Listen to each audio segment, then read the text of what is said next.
السلام علیکم ورحمۃ اللہ تعالی وبرکاتہ۔ الحمد للہ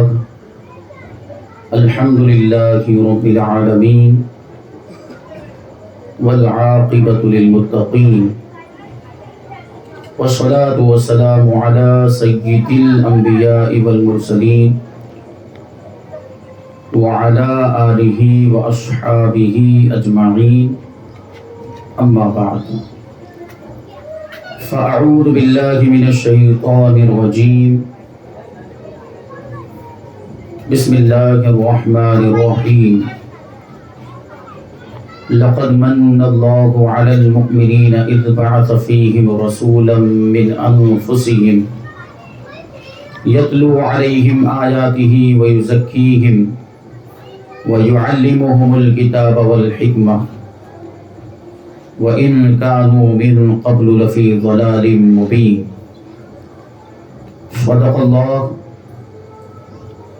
صدق اللہ مولانا العظیم وصدق رسولہ النبی الامین المتین الکریم، ونحن على ذلك لمن الشاهدین والشاکرین والذاکرین والحامدین، والحمد للہ رب العالمین۔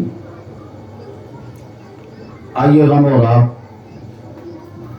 سب سے پہلے حضور سرور کائنات، فخر موجودات، باعث تخلیق کائنات، احمد مجتبی محمد مصطفیٰ صلی اللہ علیہ وسلم کی بارگاہ بے کس پناہ میں درود و سلام کا ہدیہ پیش کریں اور پڑھیں اللہم صلی علی سیدنا و مولانا محمد معدن الجود والکرم وآلہ الکرام وابنہ الکریم وبارک وسلم، صلاۃ و سلام علیک یا رسول اللہ صلی اللہ تعالی علیہ وسلم۔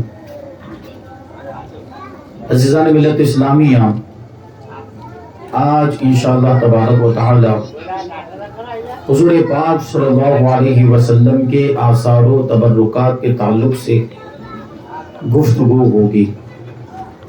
حضور پاک صلی اللہ علیہ وسلم کی ذات سے نسبت رکھنے والی چیزیں، جیسے حضور کا جبہ مبارک، حضور کا امامہ شریف، حضور کی نالین مبارک، حضور کے ناخنوں کے تراشے، حضور کا تہبند مبارک، حضور کی چادر مبارک اور حضور کے منہ مبارک، اور ہم ان ساری چیزوں کے ساتھ یہ مبارک کا لفظ لگاتے ہیں۔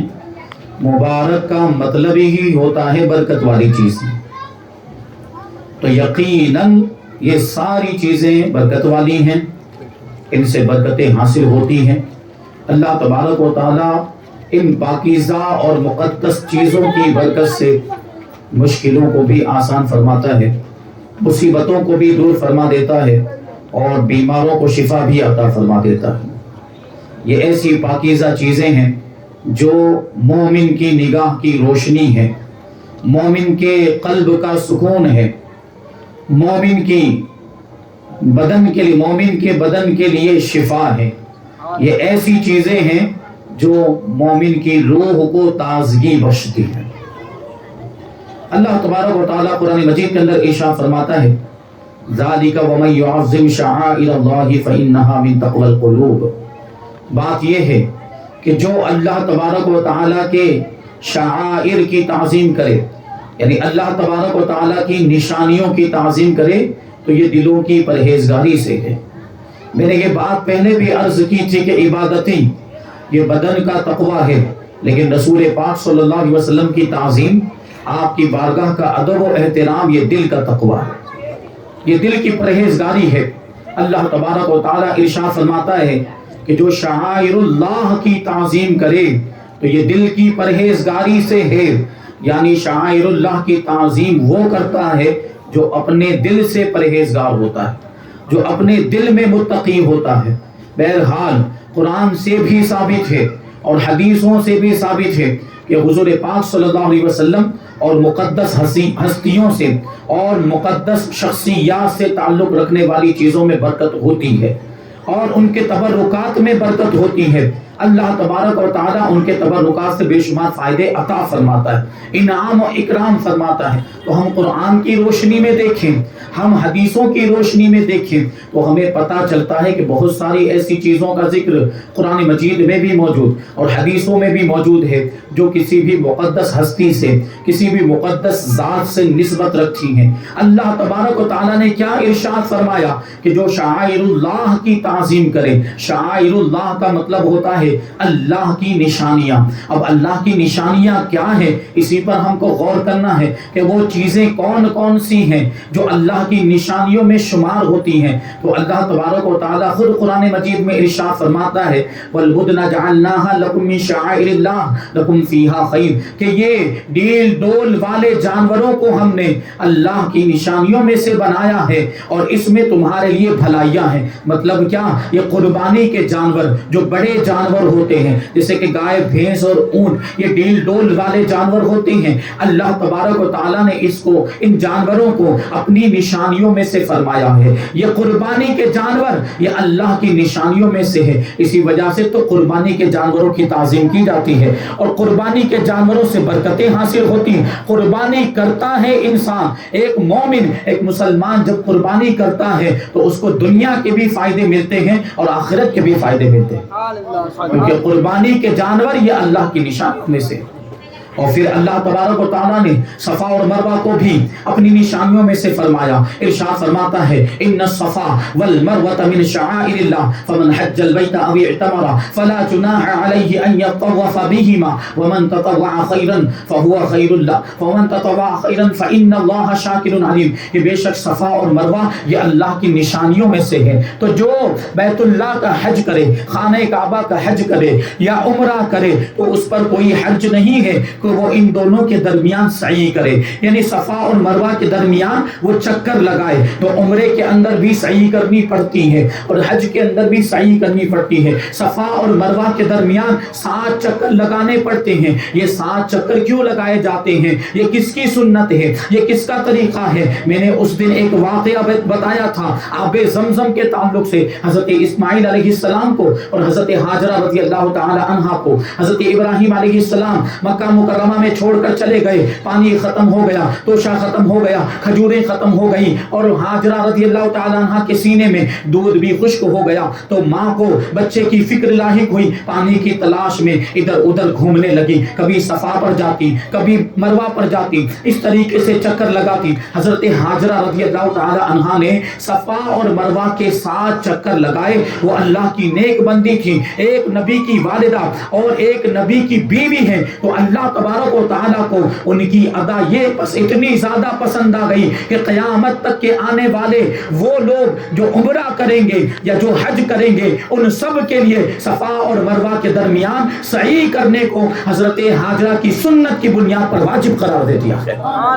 اب جو بھی عمرہ کرے گا یا جو بھی حج کرے گا، اب وہ جب تک سعی نہیں کرتا، صفا اور مروہ کے درمیان چکر نہیں لگاتا، تو اس کا حج مکمل نہیں ہوگا، اس کا عمرہ مکمل نہیں ہوگا۔ دیکھیں ایک اللہ کی بندی کی سنت کو اس طریقے سے زندہ کر دیا گیا اور ان سے نسبت ہو جانے کی وجہ سے صفا اور مروہ کی سعی کو واجب قرار دے دیا گیا، تو ہمارے نبی سے نسبت رکھنے والی چیزوں میں برکت کیوں نہ ہوگی؟ اور پھر دیکھیں یہ صرف سعی واجب نہیں ہوئی بلکہ سعی میں جو حضرت ہاجرہ رضی اللہ تعالی عنہ کا مخصوص طریقہ تھا اس طریقے پر بھی عمل کرنا ضروری ہے۔ وہ کیسے کہ جب صفا سے شروعات کریں تو نارمل انداز میں ہم کو چلنا ہے، معمول کے مطابق چلنا ہے، لیکن ایک جگہ آتی ہے صفا اور مروہ کے درمیان جس کو میلین اخضرین کہا جاتا ہے۔ جو لوگ گئے ہیں ان لوگوں نے دیکھا ہوگا کہ وہاں پر ابھی سبز لائٹیں لگی ہوئی ہے، ہرے رنگ کی لائٹ لگی ہوئی ہے۔ یہ اس بات کی نشانی ہے کہ یہ میلین اخضرین ہے۔ میلین اخضرین کا کیا مطلب ہوتا ہے کہ حضرت ہاجرہ رضی اللہ تعالی عنہا نے بھی یہاں پر دوڑ لگائی تھی، وہ بھی یہاں پر تیزی کے ساتھ چلی تھی۔ کیوں؟ کیونکہ اس کی وجہ یہ تھی کہ حضرت ہاجرہ رضی اللہ تعالی عنہا جب صفا سے اتر کر مروہ کی طرف جانے لگتی اور اس جگہ پر پہنچتی تھی تو حضرت اسماعیل علیہ السلام نگاہوں سے اوجھل ہو جاتے تھے، اس لیے فکر لاحق ہوتی کہ میری نگاہوں سے پوشیدہ ہونے کی وجہ سے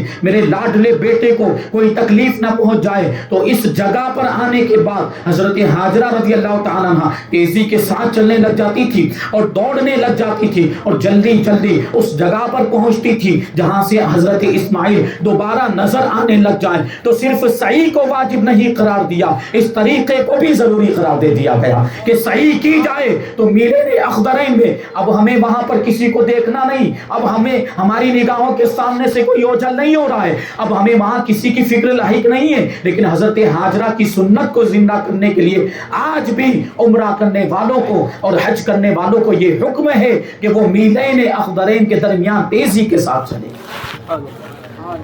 تو دیکھیں ایک نیک بندی کی سنت کو اللہ تبارک و تعالیٰ نے اس طریقے سے زندہ کر دیا کیونکہ نسبت ہو گئی تھی. تو نسبت کی وجہ سے دیکھیں کیا حکم ہو جاتا ہے اور مقام و مرتبے میں اضافہ ہو جاتا ہے. صفا و مروہ پہلے معمولی پہاڑیاں تھیں, لیکن حضرت ہاجرہ سے نسبت ہو جانے کی وجہ سے اب ان پہاڑیوں کے اندر بھی برکت آ گئی. اب ان پہاڑیوں پر جا کر لوگ دعائیں کرتے ہیں, ان پہاڑیوں پر جا کر سعی کرتے ہیں, ان پہاڑیوں پر جا کر لوگ نمازیں پڑھتے ہیں اور پھر نماز سے فارغ ہونے کے بعد رب کی بارگاہ میں التجائیں کرتے ہیں. تو اللہ تبارک و تعالیٰ ان پہاڑیوں کی برکت سے, حضرت ہاجرہ کی سنت کی برکت سے دعاؤں کو بھی قبول فرماتا ہے, حاجتیں بھی پوری فرما دیا کرتا ہے اور مرادیں بھی پوری فرما دیا کرتا ہے.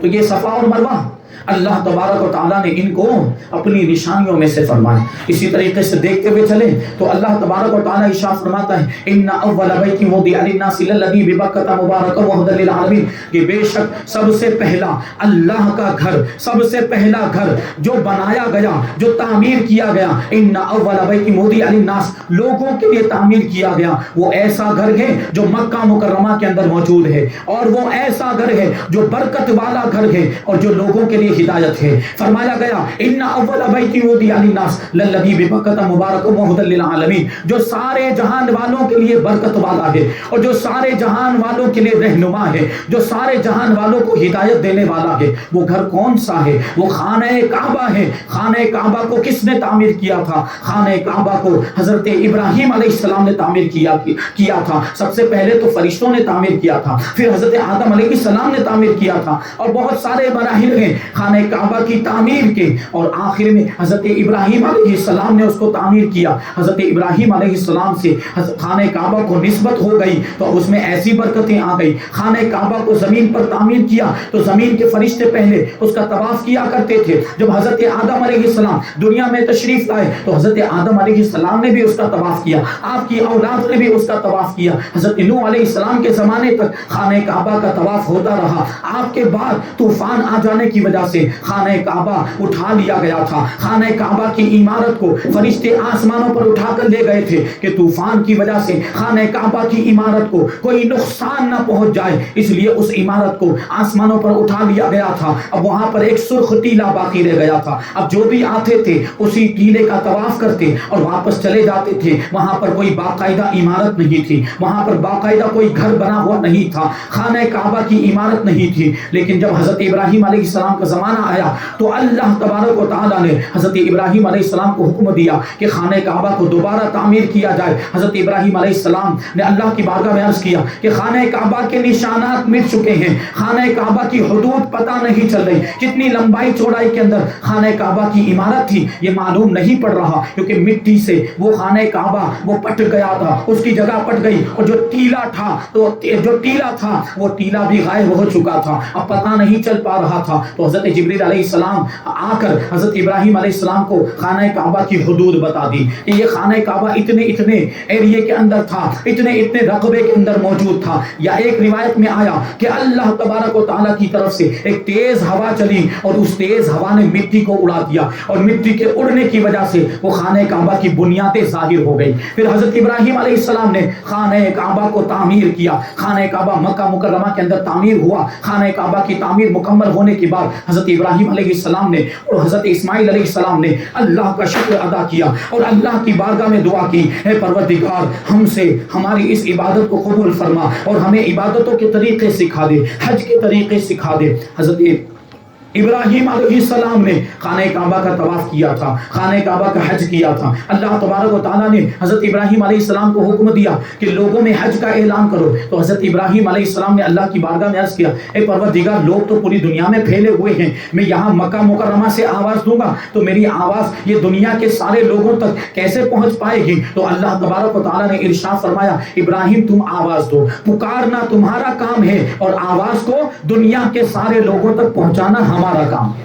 حضرت ابراہیم علیہ السلام نے جبل ابو قبیس پر چڑھ کر آواز دی تھی، لوگوں کو حج کے لیے بلایا تھا اور ارشاد فرمایا تھا کہ اے لوگوں حج کے لیے آؤ، خانہ کعبہ کا طواف کرنے کے لیے آؤ۔ تو حضرت ابراہیم علیہ السلام کی آواز پر لوگوں نے لبیک کہا تھا۔ جو اس وقت زمین پر موجود تھے ان لوگوں میں سے بھی کچھ لوگوں نے لبیک کہا تھا، بلکہ جو اپنی ماؤں کے پیٹ میں تھے انہوں نے پیٹ میں سے لبیک کہا تھا، اور جو اپنے باپوں کی صلبوں میں تھے، اپنے باپوں کی پشتوں میں تھے، انہوں نے وہاں سے لبیک کہا تھا۔ بیان کرنے والے بیان کرتے ہیں کہ جس نے جتنی مرتبہ لبیک کہا تھا اسے زندگی میں اتنی مرتبہ حج کرنا نصیب ہوگا، وہ اتنی مرتبہ حج کرے گا۔ اور کچھ محروم لوگ ایسے بھی تھے جنہوں نے ایک بھی مرتبہ لبیک نہیں کہا تو ان کو حج کرنا نصیب نہیں ہوگا۔ بہرحال حضرت ابراہیم علیہ السلام نے خانہ کعبہ کو تعمیر کیا اور خانہ کعبہ کو تعمیر کرنے کے بعد دعا کی تھی، اے پروردگار تو میری اولاد میں ایک رسول کو بھیج دے، ایک ایسا رسول بھیج دے جو ان پر میری اولاد پر تیری آیتیں پڑھ کر سنائے،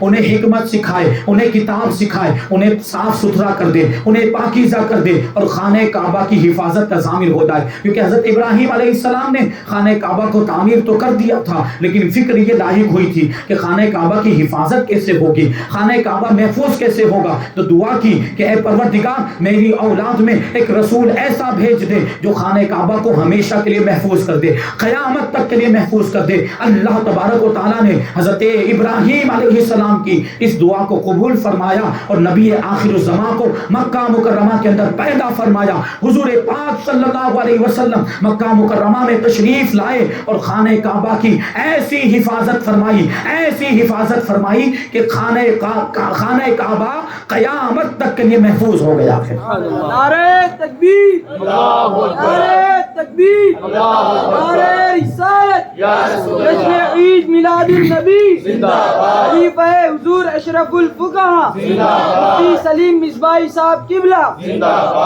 تو یہ خانہ کعبہ بھی اللہ کی نشانیوں میں سے ہے، اللہ کی نشانیوں میں سے۔ حضرت ابراہیم علیہ السلام سے بھی اس کو نسبت، حضرت نوح علیہ السلام سے بھی نسبت، حضرت آدم علیہ السلام سے بھی نسبت، فرشتوں سے بھی نسبت، حضور پاک صلی اللہ علیہ وسلم سے بھی نسبت، حضرت اسماعیل سے بھی نسبت، دیگر انبیاء کرام سے بھی اس کو نسبت حاصل ہے۔ اور انہی نسبتوں کی وجہ سے وہ خانہ کعبہ اتنا عزت والا ہو گیا، اتنا برکت والا ہو گیا کہ اب اس کا طواف کیا جاتا ہے، اب وہاں لوگ عمرہ کرنے کے لیے جاتے ہیں، اب وہاں لوگ حج کرنے کے لیے جاتے ہیں، اب وہاں لوگ اس کی زیارت کرنے کے لیے جاتے ہیں۔ اب وہ خانہ کعبہ اتنا برکت والا ہو گیا کہ اب اس کو دیکھنا بھی عبادت ہو گیا۔ خانہ کعبہ اب اتنا برکت والا ہو گیا کہ پہلی مرتبہ نظر پڑے خانہ کعبہ پر تو جو دعا کی جائے اللہ تعالیٰ اس دعا کو قبول فرما لیتا ہے۔ خانہ کعبہ اتنا برکت والا ہو گیا کہ جو اس کا طواف کر لے اللہ تبارک و تعالیٰ اس کے گناہوں کو بخش دیا کرتا ہے۔ بلکہ خانہ کعبہ کا جو طواف کرتا ہے، خانہ کعبہ کا طواف کرنے والے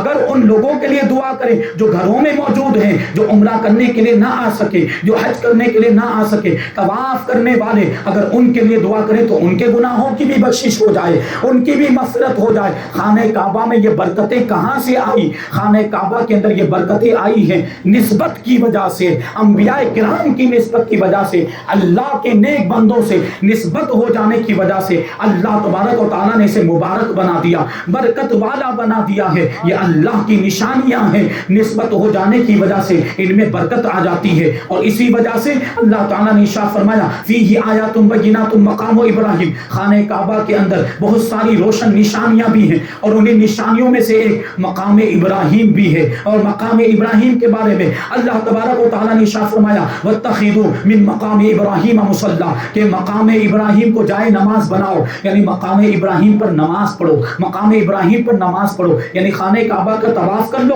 اور خانہ کعبہ کے طواف سے فارغ ہونے کے بعد مقام ابراہیم پر آؤ اور جو طواف کی 2 رکعت پڑھی جاتی ہے جس کو واجب الطواف کہا جاتا ہے وہ وہاں پر آ کر پڑھنی ہے مقام ابراہیم کے پاس اس انداز میں پڑھنی ہے کہ پھر مقام ابراہیم نمازی اور خانہ کعبہ کے درمیان ہو جائے. اس طریقے سے نمازی کو کھڑا ہونا چاہیے. اگر وہاں جگہ مل جائے تو اسی انداز میں اس کو نماز پڑھنی چاہیے کہ خانہ کعبہ اور نماز پڑھنے والے کے درمیان مقام ابراہیم ہونا چاہیے. اگر جگہ نہیں ملتی ہے تو دوسری کسی جگہ مسجد حرام میں جا کر وہ 2 رکعت نماز پڑھی جا سکتی ہے. مقام ابراہیم آپ کو معلوم ہونا چاہیے. آپ نے تصویروں کے اندر دیکھا ہوگا اور جو لوگ گئے ہیں تو انہوں نے وہاں جا کر دیکھا ہوگا کہ جو سنہری پنجرا نما بنا ہوا ہے وہ سنہری رنگ کا جو سونے کا پانی چڑھا ہوا جو پنجرا نما بنا ہوا ہے یہی مقام ابراہیم ہے. اور مقام ابراہیم کو یہ فضیلت کیسے حاصل ہو گئی, مقام ابراہیم کو یہ رتبہ کیسے مل گیا, مقام ابراہیم کو یہ مرتبہ کیسے مل گیا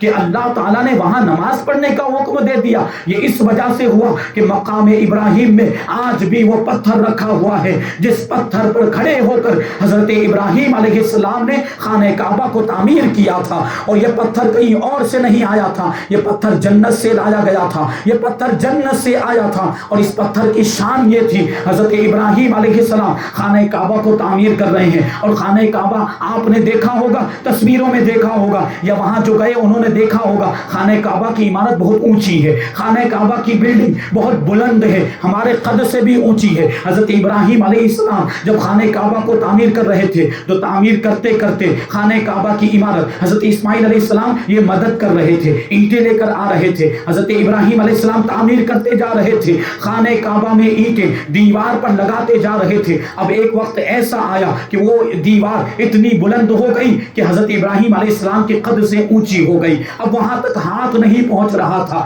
تو یہ وہ پتھر جو جنت سے آیا تھا اس کی شان ملاحظہ فرمائیں کہ حضرت ابراہیم علیہ السلام جب خانہ کعبہ کی دیوار کو تعمیر کرتے کرتے اب اس مقام پر پہنچ گئے کہ ہاتھ نہیں پہنچ رہا تھا تو اب یہ پتھر اونچا ہونے لگ گیا. جیسے جیسے دیوار اونچی ہوتی جاتی تھی یہ پتھر بھی اونچا ہوتا جاتا تھا, جیسے جیسے دیوار بلند ہوتی جاتی تھی یہ پتھر بھی بلند ہوتا جاتا تھا. یہی وہ مبارک پتھر ہے, یہی وہ برکت والا پتھر ہے جو مقام ابراہیم میں موجود ہے. اور اس پتھر میں آج بھی حضرت ابراہیم علیہ السلام کے قدموں کے نشان موجود ہیں. حضرت ابراہیم علیہ السلام سے نسبت ہو جانے کی وجہ سے وہ جگہ کتنی برکت والی ہو گئی, وہ پتھر کتنا برکت والا ہو گیا کہ اللہ تبارک و تعالیٰ نے مقام ابراہیم کو اپنی نشانیوں میں شمار فرمایا اور مقام ابراہیم پر اللہ تبارک و تعالیٰ نے نماز پڑھنے کا حکم دیا. نعرہ تکبیر, نعرہ رسالت, جشن عید میلاد النبی زندہ باد, مفتی سلیم مصباحی صاحب قبلہ زندہ باد. تو یہ ہے شعائر اللہ, اللہ کی نشانیاں. تو اللہ کی نشانیاں ایسے سنتے ہوئے چلیں تو تابوت سکینہ کے بارے میں آپ نے سنا ہوگا.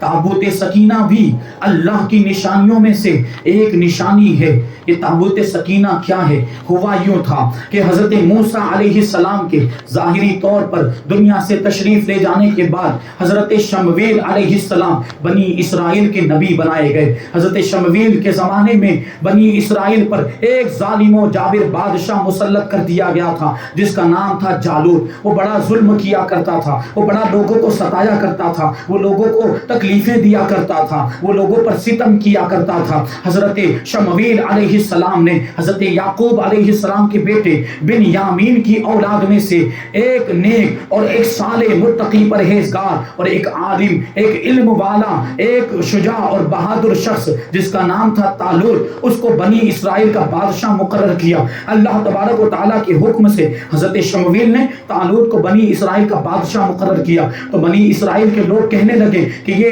جو طالوت ہے وہ ہمارا بادشاہ کیسے ہو سکتا ہے, کیونکہ بادشاہت کا معاملہ یہ ہے کہ بادشاہت حضرت یعقوب علیہ السلام کے بیٹے یہود کی اولاد میں سے چلی آ رہی ہے, یعنی یہود کی اولاد میں جو ہوگا وہی ہمارا بادشاہ ہو سکتا ہے۔ اور نبوت کا معاملہ یہ ہے کہ حضرت یعقوب علیہ السلام کے بیٹے جن کا نام تھا لاوا، غالباً یہی نام تھا، ان کی اولاد میں جو ہوگا وہی نبی ہو سکتا ہے۔ یعنی یعقوب علیہ السلام کے ایک بیٹے کی اولاد یہ نبوت کا منصب پائے گی، اور دوسرے بیٹے یہود کی اولاد یہ بادشاہت کا مرتبہ پائے گی۔ جبکہ طالوت کا معاملہ یہ تھا کہ طالوت ان دونوں میں سے کسی کی بھی اولاد میں سے نہیں تھا۔ طالوت یہ لاوا کی اولاد میں سے بھی نہیں تھا، اور طالوت یہود کی اولاد میں سے بھی نہیں تھا، بلکہ طالوت تو بنیامین کی اولاد میں سے تھا۔ تو بنی اسرائیل نے حضرت شمویل سے یہی بات کہی کہ وہ ہمارے بادشاہ نہیں ہو سکتے، کیونکہ ان کے اندر بادشاہ ہونے کی شرط نہیں پائی جاتی۔ حضرت شمویل علیہ السلام نے بنی اسرائیل کو سمجھانے کی کوشش کی،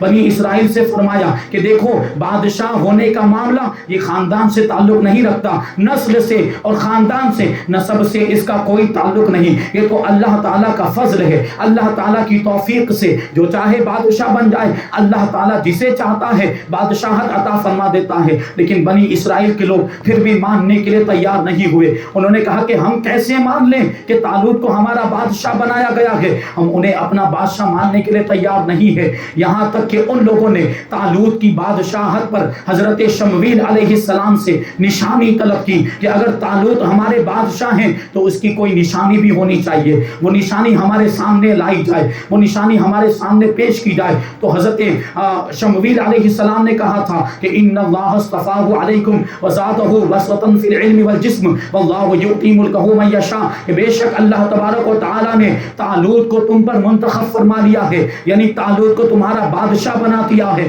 اور طالوت کو جسم میں اور طالوت کو علم میں زیادتی عطا فرمائی ہے، یعنی وہ بہت بڑے عالم بھی ہیں، اور جسم میں زیادتی کا مطلب کیا ہے کہ وہ بہت بڑے بہادر بھی ہیں، وہ بہت بڑے دلیر بھی ہیں، اور بہت بڑے طاقتور بھی ہیں۔ اور سلطنت کا جہاں تک معاملہ ہے، بادشاہت کا جہاں تک معاملہ ہے، تو فرماتے ہیں واللہ یؤتی ملکہ من یشاء، اللہ تبارک و تعالی جسے چاہتا ہے اپنی بادشاہت عطا فرما دیا کرتا ہے۔ تو طالوت کو بھی اللہ تبارک و تعالی نے بادشاہ بنایا ہے۔ بنی اسرائیل نے کہا نہیں، ہم کو تو نشانی چاہیے، ہم کو تو کوئی علامت چاہیے، ہم کو تو کوئی دلیل چاہیے، دلیل ہوگی نشانی ہوگی تو مان لیں گے کہ طالوت ہمارے بادشاہ ہے۔ تو حضرت شمویل علیہ السلام نے فرمایا تھا کہ ان آیت ملکہ ان یاتیکم التابوت فیہ سکینۃ من ربکم وبقیۃ مما ترک آل موسیٰ وآل ہارون تحملہ الملائکہ ان فی ذلک لآیۃ لکم ان کنتم مؤمنین، او کما قال اللہ تبارک و تعالی۔ کیا فرمایا؟ حضرت شمویل علیہ السلام نے کہا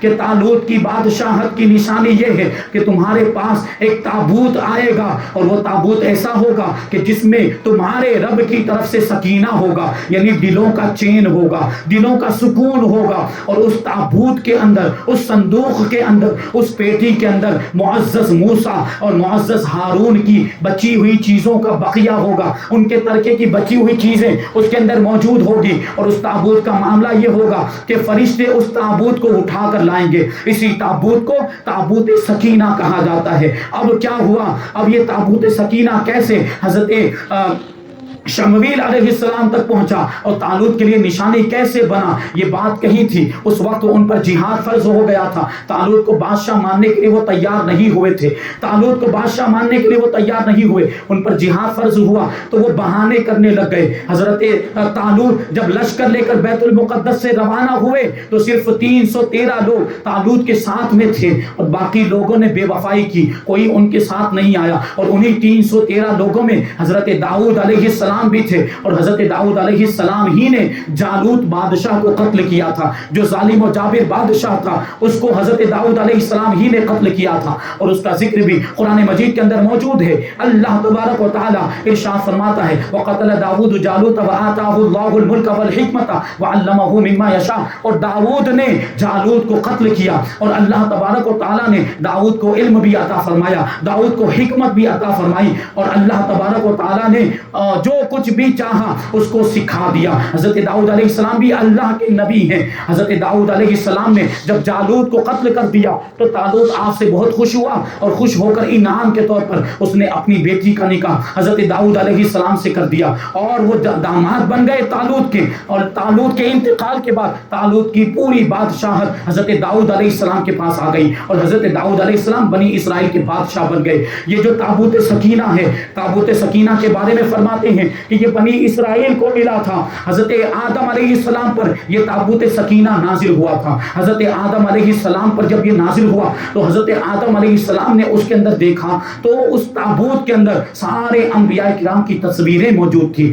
اور اس تابوت میں آخر میں سب کے بعد ہمارے آقا حضور رحمت عالم صلی اللہ علیہ وسلم کی بھی تصویر موجود تھی. اور اس حال میں ایک سرخ یاقوت کے اندر جو لال رنگ کا قیمتی پتھر ہوتا ہے, حضور پاک صلی اللہ علیہ وسلم کی تصویر سرخ یاقوت کے اندر بنی ہوئی تھی. حضور پاک صلی اللہ علیہ وسلم نماز کی حالت میں, قیام کی حالت میں ہے, اپنے دولت سرائے کے اندر حضور کا مکان مبارک بھی اس میں بنا ہوا تھا, تصویر کے اندر موجود تھا, اور حضور پاک صلی اللہ علیہ وسلم کے صحابہ کرام بھی آپ کے ارد گرد موجود تھے. یہ تصویر اس کے اندر بنی ہوئی تھی. انبیاء کرام کی بھی تصویریں موجود تھی تابوت سکینہ کے اندر, اور حضور پاک صلی اللہ علیہ وسلم کی بھی تصویریں موجود تھی. اب آپ کے ذہن میں سوال آ رہا ہوگا کہ تصویر بنانا تو حرام ہے, تصویر کشی کرنا تو جائز نہیں ہے, یہ انبیاء کرام کی تصویریں تابوت سکینہ میں کہاں سے آ گئی, حضور کی تصویر کہاں سے آ گئی؟ تو اس کا جواب یہ ہے کہ وہ تصویریں اللہ کی طرف سے آئی تھی. انسانوں کے لیے تصویر بنانا جائز نہیں ہے, وہ رب کی طرف سے آئی تھی, وہ تصویریں اللہ نے بنوائی تھی. بہرحال انسان تصویر نہیں بنا سکتا. تو یہ تابوت ہوتے ہوتے حضرت آدم علیہ السلام سے وراثتاً حضرت موسیٰ علیہ السلام تک پہنچا. حضرت موسیٰ علیہ السلام اس تابوت کے اندر اپنا سامان رکھا کرتے تھے. حضرت موسیٰ علیہ السلام اس تابوت کے اندر توریت رکھتے تھے, وہ توریت جو حضرت موسیٰ علیہ السلام پر نازل ہوئی تھی. حضرت موسیٰ علیہ السلام توریت کی تختیاں اس میں رکھتے تھے. چنانچہ توریت کی تختیوں کے ٹکڑے بعد میں بھی ایک زمانے تک اس تابوت کے اندر موجود رہے. حضرت موسیٰ علیہ السلام کا عصا بھی اس میں تھا, حضرت موسیٰ علیہ السلام کی نالین شریف بھی اس میں تھی, حضرت موسیٰ علیہ السلام کے کپڑے بھی اس میں موجود تھے, حضرت ہارون علیہ السلام کا امامہ شریف بھی اس میں تھا, اور حضرت ہارون کا عصا بھی اس کے اندر موجود تھا, اور من کا کچھ حصہ بھی تابوت سکینہ کے اندر موجود. من کا کیا مطلب؟ منہ وہ سلوہ جو بنی اسرائیل پر آسمان سے جو رزق نازل ہوتا تھا, مفت میں بغیر محنت کے جو روزی ملتی تھی آسمان سے, ان کو یہ رزق اور کھانے کی چیزیں مل جایا کرتی تھی. تو اس من کا کچھ حصہ بھی تابوت سکینہ کے اندر رکھا ہوا تھا. تابوت سکینہ کے اندر یہ ساری چیزیں موجود تھی. حضرت موسیٰ علیہ السلام اپنے زمانے میں جب بھی جنگ کا موقع آتا تھا تو جنگ کے میدان میں تابوت کو اپنے سامنے رکھ دیتے تھے تاکہ بنی اسرائیل کو سکون حاصل ہو, تاکہ بنی اسرائیل کے دلوں کو تسکین حاصل ہو. تابوت سکینہ کو جب اپنے سامنے دیکھتے تھے تو ان کو ہمت آ جاتی تھی. حضرت موسیٰ علیہ السلام کے بعد بنی اسرائیل کے اندر یہ تابوت رہا اور وراثتاً ان میں آگے چلا آتا رہا, اور بنی اسرائیل کا معاملہ یہ تھا کہ وہ تابوت سکینہ سے برکت حاصل کرتے تھے. تابوت سکینہ کو اپنے سامنے رکھ کر جب ان کو کوئی مصیبت آ جاتی تھی, جب کوئی مشکل آ جاتی تھی, تو تابوت سکینہ کو سامنے رکھ کر دعا کرتے تھے تو کامیاب ہو جاتے تھے. ان کی مشکلیں دور ہو جاتی تھی اور ان کی تکلیفیں آسان ہو جاتی تھی, ان کی مصیبتیں دور ہو جاتی تھی. اور یہی تابوت سکینہ ہے کہ تابوت سکینہ کی برکت سے اللہ تبارک و تعالی بنی اسرائیل کو فتح بھی عطا فرما دیا کرتا تھا. یہ تابوت سکینہ میں یہ برکتیں کہاں سے آ گئی؟ وہ تو جب کہ لکڑی کا بنا ہوا ایک بکسا تھا, لکڑی کی بنی ہوئی ایک پیٹی تھی, لکڑی کا بنا ہوا ایک صندوق تھا, لیکن اس میں یہ برکتیں کہاں سے آ گئی؟ یہ انبیاء کرام کے تبرکات کی وجہ سے آئی ہے. نعرہ تکبیر, اللہ اکبر, نعرہ رسالت, یا رسول اللہ, جشن عید میلاد النبی زندہ باد, جشن عید میلاد النبی زندہ باد, خلیفہ حضور اشرف الفقہا زندہ باد, مفتی سورت زندہ باد. تو اس میں تابوت سکینہ کے اندر آپ نے ملاحظہ کیا کہ انبیاء کرام کے تبرکات موجود تھے. اب بنی اسرائیل کی بعد میں حالت خراب ہونے لگ گئی, بعد میں ان کے اندر بہت زیادہ بدعملی آ گئی, بہت ساری برائیاں آ گئی, بے حیائیاں آ گئی. تو ان کی بے حیائی اور ان کی بدعملیوں اور ان کی برائیوں کی وجہ سے اللہ تبارک و تعالیٰ نے ایک ظالم قوم عمالقہ کو ان پر مسلط کر دیا. اب قوم عمالقہ نے کیا کیا کہ وہ تابوت سکینہ ان سے چھین لیا, اور تابوت سکینہ چھین کر وہ لوگ لے گئے, اور تابوت سکینہ کو لے جانے کے بعد انہوں نے اس کا ادب نہیں کیا بلکہ اس کی بے ادبی کی, بلکہ اس کی اہانت کی, اس کی توہین نہیں کی. تابوت سکینہ کو ادب والی جگہ پر رکھنا چاہیے تھا تو انہوں نے گندی جگہوں پر رکھا, ناپاک جگہوں پر تابوت سکینہ کو رکھا, اور اس کی بے ادبی کرنے کی وجہ سے, بے حرمتی کرنے کی وجہ سے ان پر یہ عذاب آیا کہ طرح طرح کی بیماریوں میں مبتلا ہو گئے, طرح طرح کی مصیبتوں میں مبتلا ہو گئے. قوم عمالقہ کے لوگ طرح طرح کی پریشانیوں میں مبتلا ہو گئے, یہاں تک کہ ان کی 5 آبادیاں ہلاک کر دی گئی. ان کی 5 آبادیاں, ان کی 5 بستیاں ہلاک و برباد ہو گئی تابوت سکینہ اور تبرکات انبیاء کی توہین کرنے کی وجہ سے. یہاں ایک بات عرض کرنا چاہوں گا کہ حضور پاک صلی اللہ علیہ وسلم کے تبرکات یا کسی ولی اور بزرگ سے نسبت رکھنے والی کوئی چیز ہو, ان کا ادب لازم ہے. حضور پاک صلی اللہ علیہ وسلم کے تبرکات کا تو ادب بہت زیادہ ہونا چاہیے. منہ مبارک کا ادب ہم پر واجب اور ضروری ہے. حضور کے جبہ مبارک, حضور کے کرتہ مبارک, حضور کے تہبند مبارک, حضور کی نالین مبارک کا ادب ہونا چاہیے, اس کی تعظیم ہونی چاہیے, اس کی بے ادبی نہیں ہونی چاہیے, بے حرمتی نہیں ہونی چاہیے. دیکھا آپ نے کہ قوم عمالقہ نے تابوت سکینہ کی بے ادبی کی تھی تو ان پر مصیبتیں آ گئی. انہوں نے بے ادبی کی تھی تو وہ آفتوں میں مبتلا ہو گئے, وہ بیماریوں میں مبتلا ہو گئے, ہلاک و برباد کر دیے گئے. خدا نہ خواستہ اگر ہم نے کہیں حضور پاک صلی اللہ علیہ وسلم کے تبرکات کی بے ادبی کر دی, ہم سے خدا نہ خواستہ کوئی توہین ہو گئی. ایک مسلمان, ایک عاشق رسول جان بوجھ کر کبھی بھی گستاخی نہیں کرتا, جان بوجھ کر کبھی بھی وہ منہ مبارک کی بے ادبی نہیں کرتا, لیکن کبھی انجانے میں ایسا ہو جاتا ہے, کبھی انجانے میں بے ادبی ہو جاتی ہے. اگر ایسا ہو گیا تو ہم غور کر لیں کہ ایسے ایسے واقعات ہمارے سامنے ہیں کہ جن لوگوں نے حضور پاک صلی اللہ علیہ وسلم کے تبرکات کی بے ادبی کی, ان کے گھروں میں مصیبتیں آئی ہیں, پریشانیاں آئیں. ہمارے استاذ گرامی ہیں, ہمارے ایک استاذ گرامی بڑے عالم دین, انہوں نے بیان کیا کہ میرے گھر میں منہ مبارک موجود تھے. ایک کمرے کے اندر میں نے منہ مبارک کو رکھا ہوا تھا, اور معاملہ یہ کہ منہ مبارک میں نے لا کر رکھ تو دیے, لیکن اب کچھ دنوں سے معاملہ یہ ہے کہ بڑی مصیبتیں آ رہی ہیں, بڑی پریشانیاں. کبھی گھر میں یہ بیمار ہو جاتا ہے, کبھی وہ بیمار ہو جاتا ہے, کبھی بیوی بیمار ہو جاتی ہے, کبھی بچے بیمار ہو جاتے ہیں, کبھی میں خود بیمار ہو جاتا ہوں, کبھی کوئی دوسری آفت آ جاتی ہے, کبھی مال چوری ہو جاتا ہے, کبھی یہ معاملہ کبھی وہ معاملہ. مجھے سمجھ میں نہیں آ رہا تھا کہ یہ کیا ہو رہا ہے. آخرکار میں نے غور و فکر کیا تو میں اس نتیجے پر پہنچا کہ منہ مبارک کو جس کمرے میں رکھا ہے وہاں اس کا پورے طور پر ادب نہیں ہو پا رہا ہے. اس کمرے کے اندر بچے پیشاب بھی کر دیتے ہیں, اس کمرے میں بچے بے ادبی کرتے ہیں, اس کمرے میں گندگیاں بھی ہو جاتی ہیں, بچے گندگی کر دیتے ہیں. اس وجہ سے منہ مبارک کا کما حق ہو ادب نہیں ہو پا رہا ہے. ہو نہ ہو اسی بے ادبی کی وجہ سے یہ ساری مصیبتیں آ رہی ہیں. تو استاذ گرامی فرماتے ہیں پھر میں نے کیا کیا, منہ مبارک کو وہاں سے لیا اور مسجد میں لے جا کر رکھ دیا کہ وہاں پر اس کا پورے طور پر ادب ہو پائے, وہاں اس کی کوئی بے حرمتی نہ ہونے پائے, بے ادبی نہ ہونے پائے. پھر کیا ہوا کہ وہ جو مصیبتیں آ رہی تھی اب وہ مصیبتوں کا سلسلہ رک گیا. اب بیمار جو ہو رہے تھے بیمار ہونا بند ہو گئے. پتا کیا چلا کہ منہ مبارک کا ادب نہ کیا جائے تو مصیبتیں آتی ہیں. اور کیوں نہ ہو کہ یہ منہ مبارک کس کے ہیں, یہ نسبت کس سے رکھتے ہیں, یہ رسول کائنات کی ذات سے ان کو نسبت حاصل ہے. جو سردار کائنات ہیں, پوری کائنات میں سب سے بڑا مرتبہ ان کا ہے, یہ ان کے منہ مبارک ہیں, تو ان کی تعظیم بھی ویسی ہی ہونی چاہیے. خبردار ہرگز بے ادبی نہ کریں, انجانے میں بھی نہ کریں, اور قصدن جان بوجھ کر تو ہونا ہی نہیں چاہیے. جان بوجھ کر کریں گے تو آخرت برباد ہو جائے گی, اور انجانے میں بھی نہیں ہونا چاہیے. اگر آپ نے گھر میں منہ مبارک لا کے رکھا ہے تو پھر اس کا ویسا ادب و احترام بھی کرے. بہرحال تابوت سکینہ کی بے ادبی کی, تابوت سکینہ کی بے حرمتی کی تو قوم عمالقہ کی 5 بستیاں, 5 آبادیاں ہلاک کر دی گئی. اب ان کو یقین ہو گیا کہ ہم پر جو مصیبتیں آ رہی ہیں, یہ جو بیماریاں آ رہی ہیں اور ہلاکت و بربادی کا ہمیں سامنا کرنا پڑ رہا ہے, یہ تابوت سکینہ کی توہین کرنے کی وجہ سے ہے, یہ تابوت سکینہ کی بے ادبی اور بے حرمتی کرنے کی وجہ سے ہے. تو اب انہوں نے کیا کیا, قوم عمالقہ نے تابوت سکینہ کو بیل گاڑی کے اوپر رکھا اور بیلوں کو ہانک دیا, بیلوں کو وہاں سے بھگا دیا, جہاں چاہے وہ بیل چلے جائیں اور تابوت سکینہ کو لے کر چلے جائیں. اب کیا ہوا, تابوت سکینہ کو فرشتے لے کر آئے اور بنی اسرائیل کے سامنے طالوت کے پاس وہ تابوت سکینہ کو پہنچایا. اب بنی اسرائیل جو طالوت کی بادشاہت میں شک کر رہے تھے, اور کہہ رہے تھے کہ طالوت کو اگر بادشاہ بنایا گیا ہے تو اس کی نشانی کیا ہے؟ تو حضرت شمویل علیہ السلام نے کہا تھا کہ تمہارے پاس تابوت سکینہ آئے گا اور یہی طالوت کی بادشاہت کی نشانی ہے، طالوت کی بادشاہت کی علامت ہے۔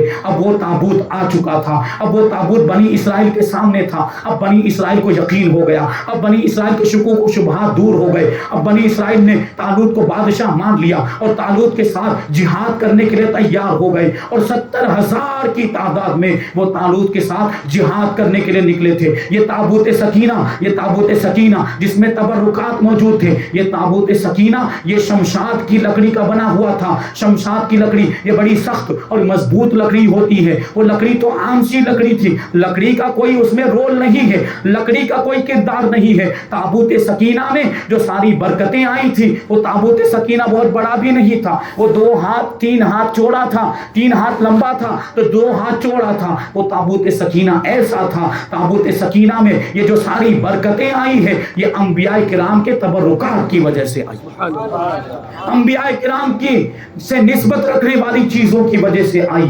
اور تابوت سکینہ کی وجہ سے بنی اسرائیل اس کی برکت سے دعا کرتے تو ان کی دعائیں قبول ہو جاتی تھی۔ تابوت سکینہ کی برکت سے اللہ تعالیٰ ان کو فتح عطا فرما دیا کرتا تھا۔ اب یہاں پہ غور کرنے کی ضرورت ہے کہ اگر تبرکات سے برکت حاصل کرنا شرک ہوتا، تبرکات سے برکت حاصل کرنا اگر بدعت ہوتا، تبرکات سے برکت حاصل کرنا ناجائز و گناہ ہوتا، تو حضرت موسیٰ علیہ السلام نے ایسا کیوں کیا؟ حضرت موسیٰ علیہ السلام کی قوم نے ایسا کیوں کیا؟ بنی اسرائیل نے ایسا کیوں کیا؟ اور اگر بنی اسرائیل نے غلط کیا ہوتا تو ان کے اس عمل کو قرآن مجید کے اندر ذکر کیوں کیا؟ اس سے پتا چلا کہ تبرکات سے برکت حاصل کرنا یہ شرک و بدعت نہیں، یہ تو انبیاء کرام کے زمانے سے چلا آ رہا ہے۔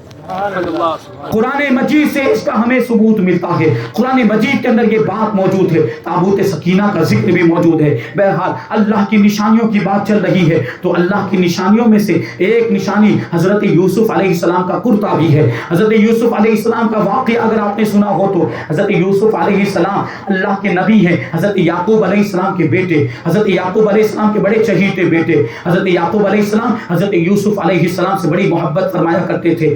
واقعہ یہ ہے کہ حضرت یعقوب علیہ السلام کے 12 بیٹے تھے۔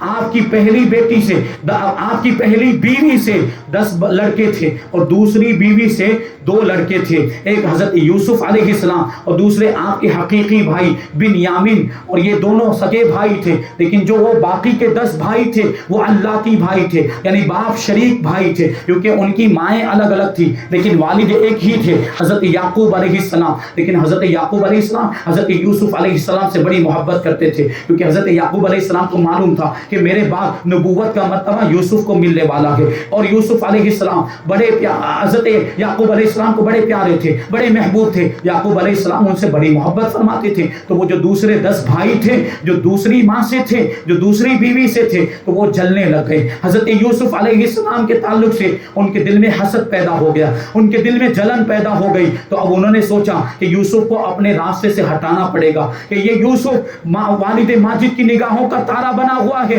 اور والد ماجد پوری توجہ اسی کے اوپر رکھتے ہیں، ساری محبتیں اسی پر نثار کر دیتے ہیں اور ہم پر کوئی توجہ نہیں دیتے ہیں۔ تو یوسف سے جلنے لگ گئے۔ اب انہوں نے سوچا کہ یوسف ہمارے راستے کا کانٹا ہے، اس کانٹے کو نکالنا پڑے گا، یوسف کو ختم کرنا پڑے گا، یوسف کو راستے سے ہٹانا پڑے گا۔ انہوں نے پلاننگ شروع کر دی، منصوبہ بندی شروع کر دی، اور یہ پلان، یہ ارادہ انہوں نے جو ہے منصوبہ بنایا کہ یوسف کو ایک اندھیرے کنویں میں جا کر ڈال دیا جائے اور یوسف وہیں پر ہلاک ہو جائے، یوسف وہیں پر مر جائے، تو ہمارے راستے کا یہ کانٹا ہمارے سامنے سے ہمیشہ ہمیشہ کے لیے ختم ہو جائے گا۔ حضرت یعقوب علیہ السلام کی بارگاہ میں وہ 10 بھائی آئے حضرت یوسف علیہ السلام کے، اور آنے کے بعد کہنے لگے کہ آپ یوسف کو ہمارے ساتھ سیر و تفریح کے لیے بھیجیں، گھومنے پھرنے کے لیے بھیجیں، کہ یوسف کہیں جاتے نہیں ہیں، ہم اپنے ساتھ میں ان کو لے کر جاتے ہیں، تھوڑا سا گھوم لیں گے تو تفریح ہو جائے گی، موڈ فریش ہو جائے گا، دماغ تازہ ہو جائے گا، تو یوسف کو ہمارے ساتھ بھیجیں۔ حضرت یعقوب علیہ السلام نے کہا تھا کہ مجھے خوف ہے کہ کہیں یوسف کو کوئی بھیڑیا نہ کھا جائے، کیونکہ اس زمانے میں اس علاقے کے اندر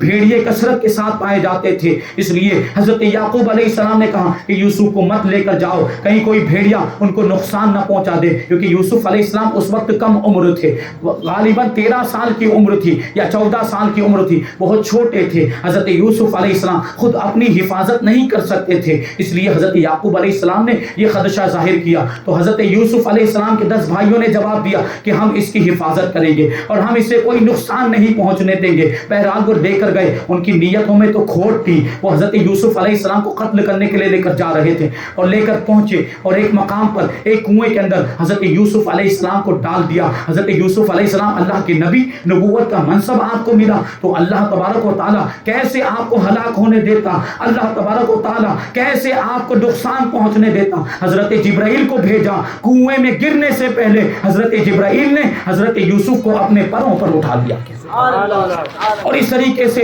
اللہ تبارک و تعالیٰ نے اپنے محبوب بندے، اپنے نبی حضرت یوسف علیہ السلام کی حفاظت فرمائی۔ بہرحال وہ جو تھے 10 بھائی، انہوں نے حضرت یوسف علیہ السلام کا کرتا لیا اور اس پر جھوٹا خون لگا دیا، اور کوئی کتے کو، غالباً کتے کو ذبح کیا تھا، اور اس کا خون لگا دیا، اور خون لگا ہوا وہ کرتا لے کر حضرت یعقوب علیہ السلام کی بارگاہ میں آئے، اور آنے کے بعد کہنے لگے کہ یوسف کو تو بھیڑیا کھا گیا، اور یہ اس کا کرتا ہے، یہ یوسف کا کرتا، اس پہ خون لگا ہوا ہے، اس کا مطلب ہے کہ بھیڑیا کھا گیا۔ انہوں نے جھوٹ بات کہی تھی، حضرت یعقوب علیہ السلام جانتے تھے، لیکن آپ نے چشم پوشی فرمائی۔ حضرت یعقوب علیہ السلام بہرحال حضرت یوسف علیہ السلام کے تعلق سے جانتے تھے کہ وہ ہلاک نہیں ہوئے، لیکن پھر بھی جدائی کا تو معاملہ تھا، پھر بھی حضرت یوسف علیہ السلام اپنے والد سے جدا ہو گئے، پیارا بیٹا جدا ہو گیا، لاڈلا جدا ہو گیا، آنکھوں کا تارا، لخت جگر، نور نظر جدا ہو گیا، تو ظاہر سی بات دل کو تکلیف پہنچی۔ حضرت یعقوب علیہ السلام حضرت یوسف علیہ السلام کی جدائی میں روتے رہتے تھے، اتنا روئے کہ روتے روتے،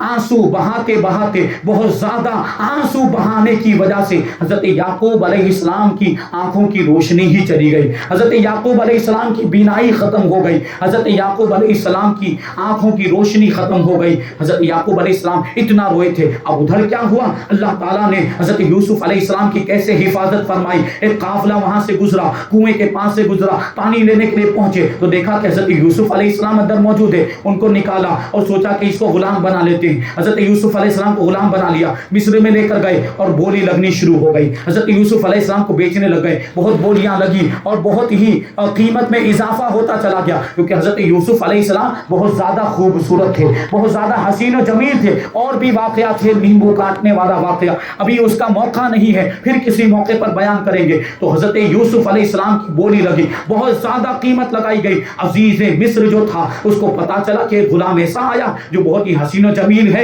اور اس کی اتنی زیادہ قیمت لگی، اتنے زیادہ اس پر دام لگے ہیں، تو عزیز مصر نے حضرت یوسف علیہ السلام کو خرید لیا تھا۔ اب وہ بادشاہ کے محل میں رہنے لگے، جو مصر کا بادشاہ تھا حضرت یوسف علیہ السلام اس کے محل میں رہنے لگے۔ پھر وہ زلیخا والا واقعہ پیش آیا اور بہت ساری لمبی تفصیل ہے۔ بہرحال عزیز مصر کے بعد حضرت یوسف علیہ السلام مصر کے بادشاہ بن گئے۔ اب غور کرنے کی ضرورت ہے کہ اللہ تبارک و تعالیٰ دیکھیں کیسے مرتبے عطا فرماتا ہے۔ حضرت یوسف علیہ السلام کے بھائیوں نے سوچا تھا کہ ہم نے یوسف کو ختم کر دیا، یوسف ہمارے راستے سے ہٹ گیا، ہمارے راستے کا کانٹا اب ہمارے راستے میں نہیں آئے گا، ساری رکاوٹیں ختم ہو گئی۔ لیکن دوسری جانب اللہ تبارک و تعالیٰ نے حضرت یوسف علیہ السلام کی صرف حفاظت ہی نہیں فرمائی بلکہ بادشاہت بھی عطا فرما دی اور مصر کا بادشاہ بنا دیا۔ اب ایک عرصہ گزر گیا، ایک زمانہ گزر گیا، قحط پڑ گیا، اناج ختم ہو گیا، جانور مرنے لگ گئے، بارش ہونی بند ہو گئی، تو حضرت یعقوب علیہ السلام نے اپنے بیٹوں کو مصر بھیجا۔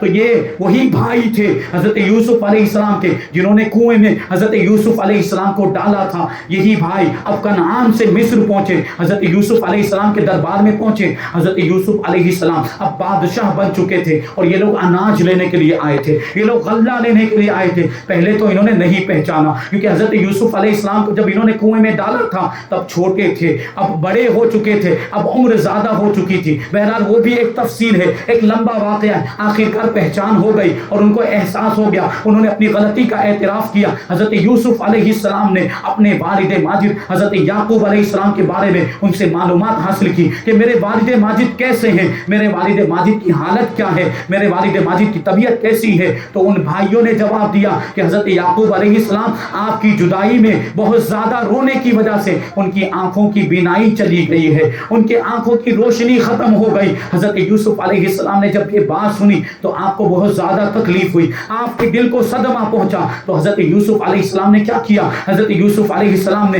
اپنے بھائیوں کو رخصت کرتے ہوئے اپنا کرتا مبارک اپنے بھائیوں کو دیا. اس واقعے کا ذکر قرآن مجید کے اندر موجود ہے. ارشاد فرمایا اذهبوا بقمیصی هذا والقوه على وجه ابی. یہ فرمایا کہ میرا یہ کرتا لے کر جاؤ اور میرا یہ کرتا لے جانے کے بعد میرے والد ماجد کے چہرے پر ڈال دینا تو ان کی نگاہوں کی روشنی واپس آ جائے گی. یہ کرتا میرے والد کے چہرے پر ڈال دینا تو ان کی نگاہوں کی روشنی واپس آ جائے گی. حضرت یوسف علیہ السلام کا کرتا ان کے بھائی لے کر وہاں سے روانہ ہوئے اور ابھی کنعان کے قریب ہی پہنچے تھے کہ ادھر حضرت یعقوب علیہ السلام کیا ارشاد فرماتے ہیں کہ مجھے یوسف کی خوشبو آ رہی ہے, مجھے یوسف کی خوشبو آ رہی ہے کیونکہ کرتا لے کر آ رہے تھے. درود پاک لیجیے. اللہم صلی اللہ علیہ وسلم. نعرے تکبیر, نعرے رسالت, جشن عید میلاد النبی, جشن عید میلاد النبی. تو کرتا لے کر آئے حضرت یعقوب علیہ السلام کی بارگاہ میں, اور جیسا کہ حضرت یوسف علیہ السلام نے کہا تھا, حضرت یوسف علیہ السلام کا کرتا ان کے بھائیوں نے حضرت یعقوب علیہ السلام کے چہرے مبارک پر ڈالا. جیسے ہی وہ کرتا ڈالا آپ کی نگاہوں کی روشنی واپس آ گئی, آپ کی بینائی واپس آ گئی. تو پتہ کیا چلا کہ حضرت یوسف علیہ السلام کا کرتا بھی اللہ کی نشانیوں میں سے ہے, کیونکہ اس کو حضرت یوسف علیہ السلام سے نسبت ہو گئی. تو اللہ تبارک و تعالیٰ نے اس میں یہ برکت عطا فرما دی کہ حضرت یعقوب علیہ السلام کی بینائی اس کی برکت سے واپس آ گئی, آنکھوں کی روشنی واپس آ گئی. تو یہ بھی اس بات کی دلیل ہے کہ اللہ کے نیک بندوں, اللہ کے نبیوں سے جن چیزوں کو نسبت ہو جاتی ہے وہ چیزیں برکت والی ہو جایا کرتی ہیں, ان میں عظمت آ جاتی ہے, ان میں فضیلتیں آ جاتی ہیں, ان میں فیض رسانی کا یہ ایک اس کی تاثیر آ جاتی ہے. پھر ان کی برکت سے دعائیں قبول ہوا کرتی ہے, پھر ان چیزوں کے ذریعے سے مرادیں پوری ہوتی ہیں, اور ان چیزوں کے ذریعے سے اللہ تبارک و تعالی ہمیں دنیا میں بھی فائدہ عطا فرماتا ہے اور آخرت میں بھی فائدہ عطا فرماتا ہے. بہرحال ابھی تو دلیل کے طور پر یہ کچھ باتیں بیان کی گئی ہے کہ تبرکات کے اندر یہ برکتیں, یہ تو انبیاء کرام, دیگر انبیاء کرام کے تبرکات تھے, ان کے تبرکات کے اندر جب یہ برکتیں تھیں تو ہمارے نبی کے تبرکات میں کتنی برکتیں ہوگی, ہمارے نبی کے جبے میں کتنی برکت ہوگی, ہمارے نبی کے امامے میں کتنی برکتیں ہوں گی, ہمارے نبی کی نعلین شریف میں کیسی برکتیں ہوں گی, ہمارے نبی کے منہ مبارک میں کیسی برکتیں ہوں گی, ہمارے نبی کے تہبند مبارک میں کتنی برکتیں ہوں گی. واقعات کا ایک سلسلہ ہے, صحابہ کرام نے کیسے کیسے حضور پاک صلی اللہ علیہ وسلم کے تبرکات سے برکتیں حاصل کی ہے. انشاءاللہ وہ سارے واقعات بھی بیان کیے جائیں گے, اور بعد کے لوگوں نے, تابعین نے, تابعین نے اور بزرگان دین نے تبرکات سے کیسی برکتیں حاصل کی اور انہوں نے تبرکات کا کیسا ادب و احترام کیا ہے. انشاءاللہ تبارک و تعالی یہ واقعات کا ایک سلسلہ ہے, ہم ان کو آئندہ پروگرام میں شامل کریں گے. اللہ تبارک و تعالیٰ کی بارگاہ میں دعا کرتے ہیں کہ حضور پاک صلی اللہ علیہ وسلم سے ہم سب کو سچی پکی محبت کرنے کی توفیق عطا فرمائے. حضور پاک صلی اللہ علیہ وسلم کے تبرکات, حضور پاک صلی اللہ علیہ وسلم کی ذات سے نسبت رکھنے والی چیزوں کا ادب و احترام کرنے کی توفیق عطا فرمائے, ان کی تعظیم کرنے کی توفیق عطا فرمائے اور ان سے برکتیں حاصل کرنے کی توفیق عطا فرمائے. اہل سنت و جماعت کے مذہب مسلک اعلیٰ حضرت ہم سب کو قائم و دائم رکھے. احکام اسلام, شریعت مصطفیٰ, سنت رسول اللہ صلی اللہ علیہ وسلم پر ہم سب کو عمل کرنے کی توفیق عطا فرمائے. وما علینا الا البلاغ. السلام علیکم.